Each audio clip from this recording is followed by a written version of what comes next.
بسم الله والصلاة والسلام على رسول الله. السلام عليكم يا حبايبي، عاملين ايه النهارده مش هنعمل وصفات. بصي يا حبايبي، انا بتكلم بالكلام ده لناس معينه، لناس جربت الحاجات دي والكلام ده هيمسها ويفهمها.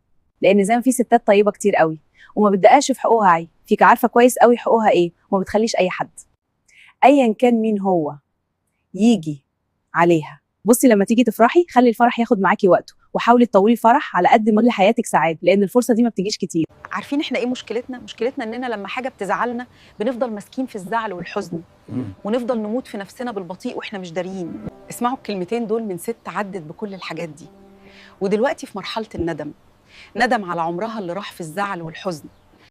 حسيت ان شبابها اندفن، فاكره كل مره حزنت فيها بكل تفاصيلها ووقتها. افرحوا وعيشوا حياتكم، ما تدوش للحزن اكتر من حجمه. بزعل قوي لما الاقي واحده بتغامر بحياتها واعصابها. عارفين احنا ايه مشكلتنا اننا لما حاجه بتزعلنا بنفضل ماسكين في الزعل والحزن ونفضل نموت في نفسنا بالبطيء واحنا مش داريين. مفيش حاجه تستاهل. في ناس بتنام وما بتصحاش بسبب الضغط والزعل.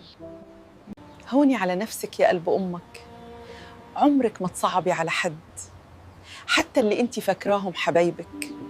اوقات كتير بنفتكر اننا غاليين وان لو حصل لنا حاجه الناس هتزعل علينا قوي، بس الحقيقه ما بيحصلش الكلام ده.